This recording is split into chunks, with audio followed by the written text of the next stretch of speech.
آج اگر پاکستان تحریک انصاف کے ساتھی شکایت کر رہے ہیں۔ السلام علیکم ورحمۃ اللہ وبرکاتہ۔ ناظرین، امید کرتا ہوں آپ تمام دوست خیر و عافیت سے ہوں گے۔ اس ویڈیو کو مکمل دیکھیں، دوسروں تک پہنچائیں، لائک اور سبسکرائب ضرور کر کے جائیں۔ آج اگر پاکستان تحریک انصاف کے ساتھی شکایت کر رہے ہیں، ان کا لیڈر جیل میں اس حالت میں ہے، اور چونکہ کل ہی آپ ملاقات کر چکے ہیں، ملاقات کر کے بھی آئے ہیں، تو اس ملاقات کی فوری خبر جو ان کی طرف سے آئی وہ واقعی قابل قبول نہیں ہو سکتی۔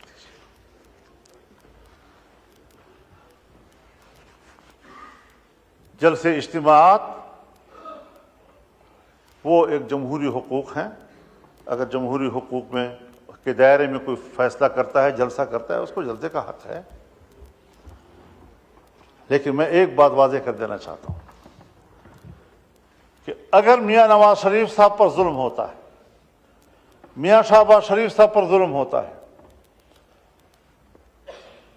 آصف علی زرداری صاحب اور ان کی بہن کے ساتھ، ان کی جماعت کے سینئرز کے ساتھ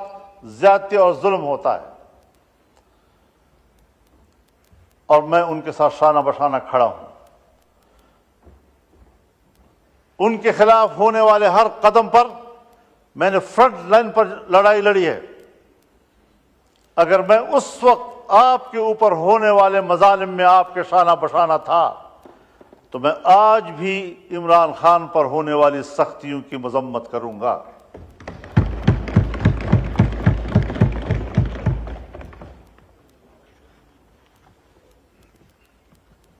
اس میں کوئی شک نہیں ہے کہ ایسے حالات پیدا کیے گئے کہ اپوزیشن تقسیم ہو جائے، لیکن میں نے نہ حکومت اور اپوزیشن کو تقسیم ہونے دیا ہے،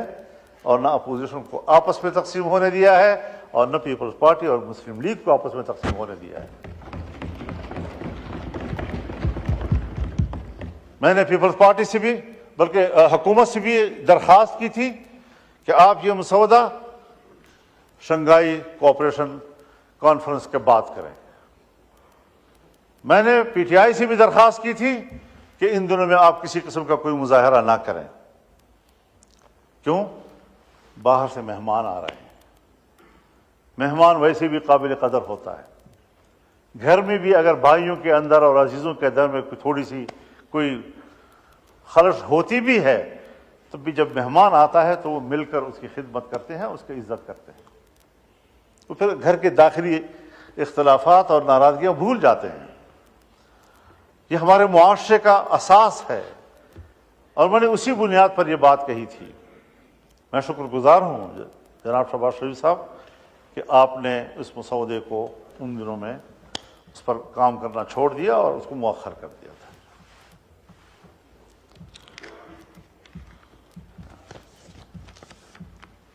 ان کاوشوں سے اور ان تبدیلیوں سے اس آئینی ترمیم کا جو مفہوم اور جس کا تصور تھا وہ مکمل تبدیل ہو گیا۔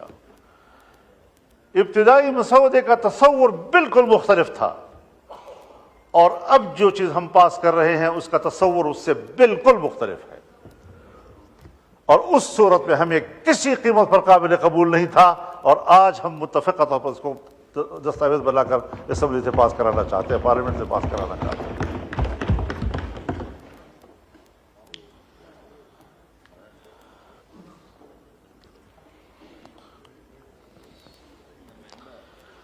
ہم آج بھی ایک بات کہنا چاہتے ہیں کہ عدالت کی تشکیل کے حوالے سے ہر چند کہ میں نے ایک آئینی عدالت کی بات کی تھی، لیکن جتنا بھی ہم نے محنت کی اور کوشش کی اور مختلف سٹیک ہولڈرز کے ساتھ بات کی، اس تصور پر اتفاق نہیں آ رہا تھا۔ کوئی کہہ سکتا ہے کہ وہ آئیڈیل ہے، اس طرح ہونا چاہیے، میں آج بھی اس نظریے کے ساتھ جنگ نہیں لڑ رہا ہوں، لیکن یہ جمہوریت ہے، انقلاب نہیں۔ انقلاب میں آپ یک لخت نظام کو تبدیل کرتے ہیں، لیکن جمہوریت میں آپ تدریجی اصلاحات کی طرف جاتے ہیں، تدریجی طور پر آپ اصلاحات لاتے ہیں۔ اس میں جن چیزوں کے ہم کافی عرصے سے اس قابل نہیں تھے کہ کر سکیں، آج ہم بڑی مشکل سے وہاں پہنچے ہیں کہ جو ہم نہیں کر سکتے تھے آج ہم کر پا رہے ہیں۔ اس حوالے سے میں یہ بھی عرض کرنا چاہوں گا کہ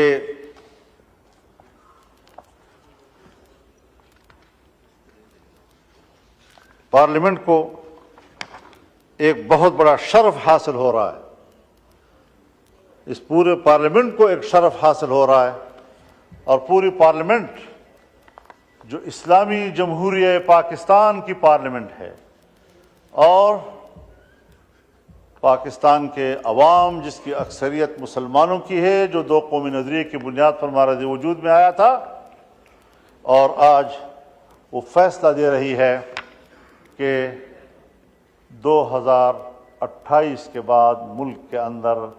ہر طرح کے سودی کاروبار اور معاملات یہ ممنوع ہوں گے اور کاروبار سے پار ہوں گے۔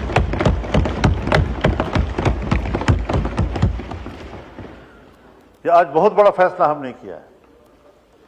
ہمارے کورٹ نے فیصلہ کیا، 1997 میں فیصلہ کیا، لیکن نظر ثانی کیسوں کے نتیجے میں آج تک اس کے کوئی فیصلہ نہیں آ سکا۔ ابھی پھر شریعت کورٹ نے اس کے حوالے سے فیصلہ کیا، لیکن کمرشل بینک، عام بینک، وہ دوبارہ نظر ثانی میں چلے گئے، اور وہ اتنی کمزور عدالت ہے ہماری شریعت کورٹ کہ اس کے خلاف کوئی درخواست دے دے تو ان کا فیصلہ معطل ہو جاتا ہے۔ اب اس کو مضبوط بنانا ہے، اور اللہ تعالیٰ نے بڑے واضح طور پر فرمایا ہے، یا ایھا الذین آمنوا اتقوا اللہ وذروا ما بقی من الربا ان کنتم مؤمنین، کہ اللہ سے ڈرو اور تمہارے ذمے جو سود کا کوئی مال ہے اس کو چھوڑ دو اگر تم ایمان والے ہو، اور اگر نہیں کرتے فإن لم تفعلوا فأذنوا بحرب من اللہ ورسولہ، اگر تم یہ کاروبار نہیں چھوڑتے تو پھر اللہ کے ساتھ جنگ کے لیے تیار ہو جاؤ۔ اور مفسرین نے لکھا ہے کہ سودی کاروبار کرنے والے آخرت میں جب اللہ کے سامنے پیش ہوں گے تو اللہ کہے گا تلوار اٹھاؤ، لڑو میرے ساتھ، جنگ کرو میرے ساتھ اگر تیرے اندر ہمت ہے تو۔ کیا وہ اللہ کے سامنے تلوار اٹھا سکے گا؟ لیکن اللہ اسی پر اس کو شرمندہ کرے گا اور ذلیل کرے گا کہ تم نے دنیا میں سودی کاروبار کیا تھا، اب اٹھاؤ نا تلوار، میں نے تو تیرے خلاف جنگ کا اعلان کر دیا تھا۔ تو اس حوالے سے میں شکر گزار ہوں کہ حکومت میں شامل تمام جماعتوں نے ہمارے اس ترمیم کو قبول کر لیا ہے، اور ہم اللہ سے من حیث القوم معافی مانگیں، اور یہ پارلیمنٹ قوم کی نمائندہ ہے۔ ہم جب یہاں پر بیٹھ کر اس 77 سالوں کا جرم اس پر اللہ سے معافی مانگیں گے تو اللہ غفور الرحیم ہے، انشاءاللہ وہ پورے قوم کو معاف کر دے گا۔ ہر بات یعنی آپ خود اندازہ لگائیں، جب پاکستان بنا اور ہم نے اسٹیٹ بینک آف پاکستان بنایا تو اسٹیٹ بینک آف پاکستان کی افتتاحی تقریب سے قائد اعظم محمد علی جناح نے خطاب کرتے ہوئے فرمایا کہ مغرب کے نظام معیشت نے ہمارے لیے مشکلات پیدا کی ہیں، بلکہ انسانیت کے لیے مشکلات پیدا کی ہیں۔ ہم ملک میں وہ نظام معیشت لائیں گے جو اسلامی تعلیمات کے مطابق ہوگا۔ ہر بات پہ ہم قائد اعظم کا حوالہ دیتے ہیں، یہاں ہمیں ان کا حوالہ کیوں بھول گیا؟ ہم نے کیوں اس ملک کے نظام کو ٹھیک نہیں کیا؟ تو یہ بھی آج اس ترمیم کی بہت بڑی کامیابی ہے۔